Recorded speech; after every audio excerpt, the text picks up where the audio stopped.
घरवा एकदम चैन नहीं खे मिलत। इधर ये ठीक बटे कि हवा पानी लागता हो एनिए रहब अब साँझ ले।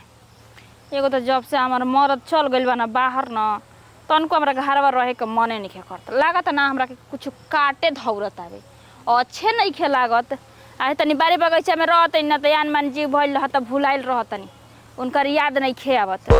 अब घर रहतनी त बार बार फोन करतनी त खिसियाए लागत ना हमरा पर आकि बार बार फोन करके काहे हमरा के परेशान करतड़ू। हम काम धंधा करे वाला आदमी अब उ त काम में भुलाइल रहत न हम के में भुलाइल रही।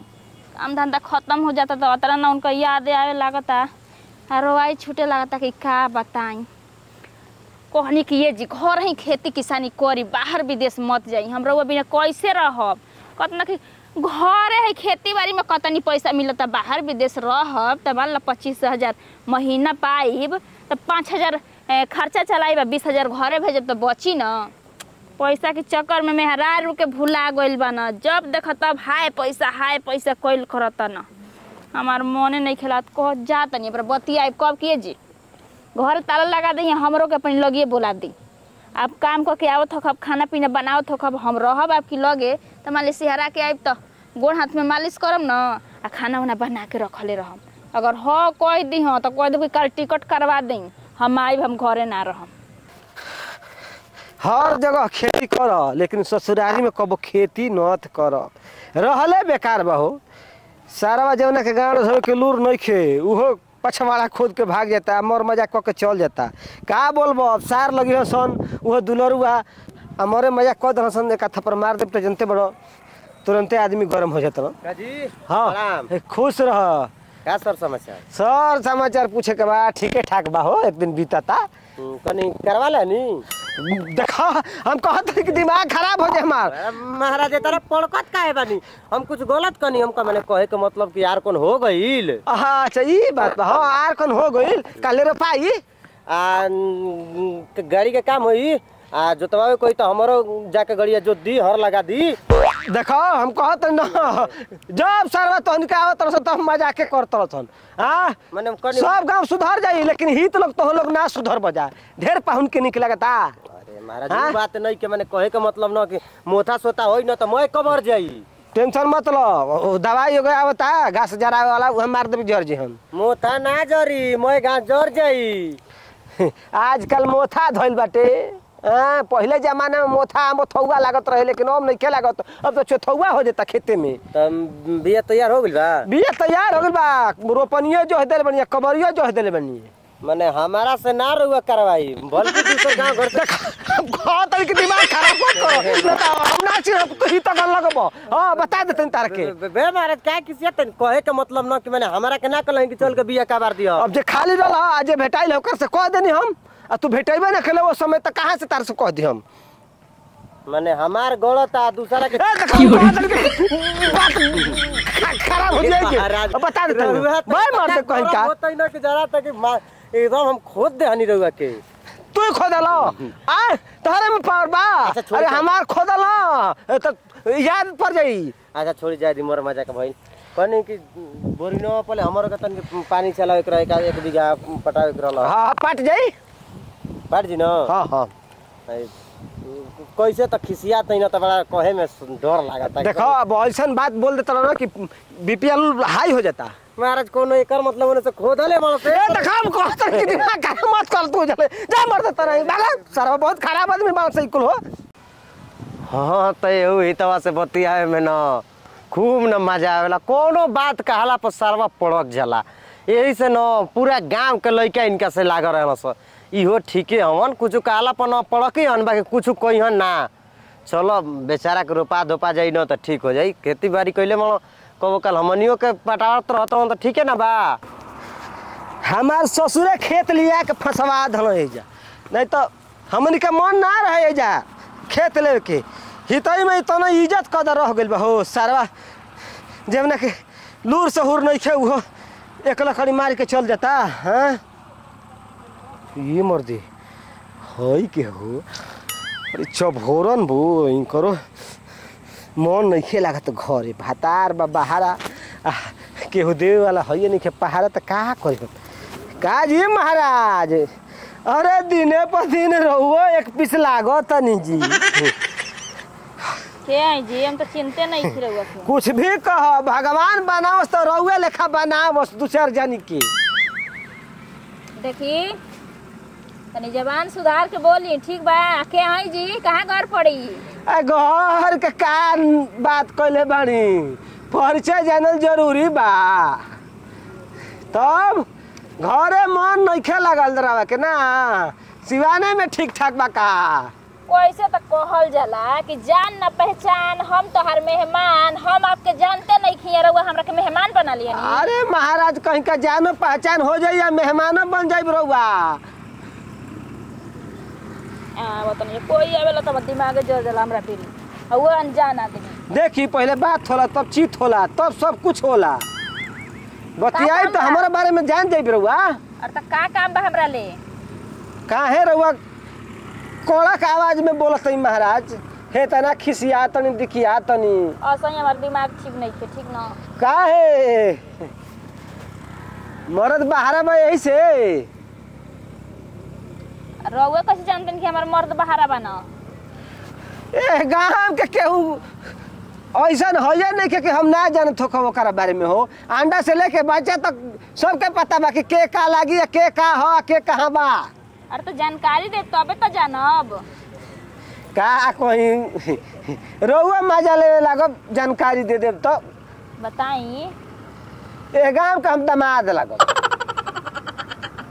दामाद लागब के कर? गुलफेकन के। हे दादा देखी हम रउआ के चिंते ना रही, बात बा कि देखलहु ना ना रही हमी। अब चिन्ह गई ना, जान पहचान हो गई ना। हाँ अब तो चिन्ह गईनी। रउआ हमार सरहज लागब। हाँ हाल चाल ठीक बा? अरे हाल चल के का पूछले बनी, हालो ठीक बा चलो ठीक बाटे। तब जी नंदोई जी वहाँ के ना लेके आनी अपनी मैडम के? अरे छोड़ा ना, मैडम के का लिया जाए के बा हो। जांगर के पहाड़ बाड़ी, काम काज के दिन बनो यही से ना आइली। काम ना करे के पड़ी, रोपनी करे के बड़ी, मेहनत वाला काम न बा। आजकल अकेले अकेले चलतनी ना? भगवान लिखले बने अकेले अकेले चले के त का करब। तब कैसे चल ही के ना पड़ी, रउआ तो अकेला ही बानी। हाँ वहाँ के चल गइल बानी बाहर, तब से अकेला ही ना घरे बानी के बाते। अरे हम बोटले ने बानी महाराज कहीं का, चली रउआ के खूब घुमा फिरा लिया तनी, शहर करा लिया तनी। कौनो बात नहीं है। अरे रउआ हमार लागब हम राउ के लगबे करब। कहानी है कि कैसे आईनी है घूमे फिरे? हमार ससुर 5 बीघा खेत लिवा दिल बन कबाला। अच्छा यही जा? हाँ ससुररिये में हम रह गइल बनी, का करब महाराज कहीं का। अब खेती बा त करही के न पड़ी। देखी नंदो जी एगो बात रउआ से हम कहतनी जानी, बुरा मत मानब, अगर अच्छा लगी तो ठीक बा, खराबो लगी तो ठीक बा। अरे महाराज रउआ कही हमारा तनको बुरा ना लगी। ससुरारी में ना रहे के चाहे, खेत होखे या चाहे बाड़ी होखे या चाहे घर दुआर होखे, ससुरारी में ले वही के ना चाहिए, कहे कि मान सम्मान कम हो जाला, समझनी? बात एक नंबर के रउआ कहतनी, मान सम्मान पूरा न कम हो गइल बा। देखी कहल जाला जौन के नर कटाई ने के दिहल वो सारा पछवाड़ा खोद के चल जाता। कोई दी अपन घर दुआर अपने होला, शान रहेला कि हमरा बाप के घर ह। हर जगह रह लेकिन ससुरारी में कबो मत रह। कबो ना।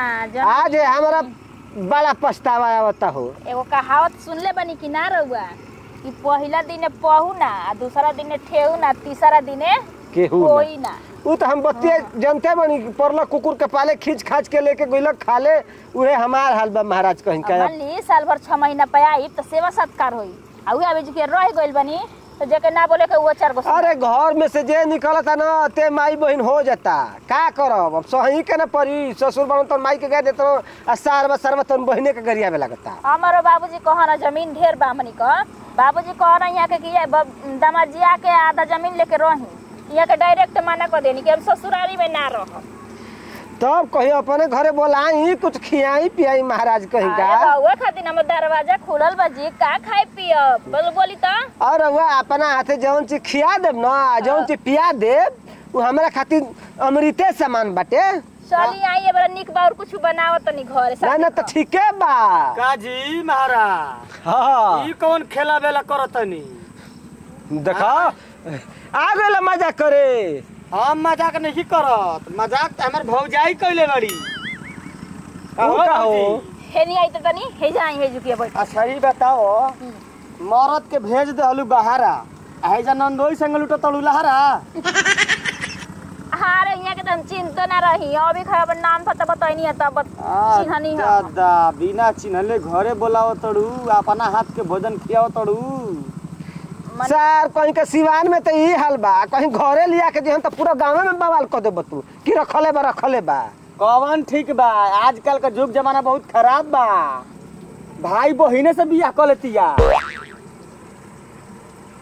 तो हमनी के उतना खतरनाक रिश्ता नहीं खे, हमनी के रिश्ता तो एकदम जनते बड़ा कि माय डियर बा, ई हमार सरहज हम इकर नंदोई। ना ना ठीक कहतड़, मोबाइल में देखू देखत भतीजी चाचा से शादी कर लेते तो तोहरो कौनो ठीक बा, नंदोई से बतियाओ तड़ू। ठीक एक नंबर के बात कहत रह, दामाद सासे के लेके फरार हो जाता। आ दादा ये कुल तो न्यूज देखे के मिलता, मेहरारू का कह दिहस कौनो ठीक नहीं खे। हमार बात कान खोल के सुन ल, जेकर मन सही रही न उ लाख का तक हाला कि कोशिश कइला के बाद हाँ जौन चाही तो ना हो पाई। लेकिन ई आदत तहा ठीक नहीं खे। का रोगो बतियाई घर से बहरी निकल जातड़ू, हाँ है बगीचा में आके बैठ के अब बतियाओ तो काम ठीक बा। त मने हम भूत परत लौकतनी, घर में अकेले रहनी ह, मन ना लागत रहे, चली आईनी त हो का गई। अरे तो भातार नहीं तो कम से कम देवर बा, देवरे से बतियाई तू, देवरे से लसफस कर तू। ना ना ठीक है हाँ बाबा देवर हो तो तारा लेखा हो, भगवान तारा के बड़ा फुर्सत से बनले पड़ो जाए हित कहीं का। जानतनी गलती से बोला गेल ह, जिभिया लटपटा ले हमार कबो कबो। भौजाई न मतारी सामान होली, मतारी के इज्जत कदर कइल जाला। का सोचतनी महाराज, भौजाई के माई कही हैं, भैया के बाबू कही। चल जाए दा खिसिया दी के मत, हम बतियावत रहेंगे दुखम सुखम, और ऐसा कोनो बात नहीं के। ऐसा दुखम सखम मत बतियाई ह कि जंगल में मंगल कर लगी ह। आजी देखो हम कहत नहीं ना कि हित पिटवा करब, हां जनता ने काम रखे। हां सारा जाने आओ तो तौने कुछ कह के चल जाता मर्द कहीं का। अब मल अपन खेत बेचब ना रहबे जाम। अरे सुनी पहले बे महाराज जाय दी हमरा के छोड़ी हटाई, हम ना रहब। एक जक नंदोई हनी गांव घर के लइका कुल खो देबे ना। देखो कहत नहीं देखी समझा दी इनकार के। समझा दे बस आज का कुछ निक बार बनाई बाजब खाए। हम ना खाई रहबे घरे ना आ सब कोई लोग खोदबैले बारी महाराज, एक बार हमरो खोदवाली। ए देखो देखी खोदवाल भाग दे भागा। ही तो आइल बड़ा जगह भौजाई से मजा लेवे। ई हितावा न हमारा बुझाता जमीन ले ले बा, ए जगह में घर दुआर बना के ए जगह में बसी, कोनो न कोनो उपाय क के एकरा के जैसे बगेदे के होई, न तो रही न तो ढेर खर्चा में डाली हमनी के।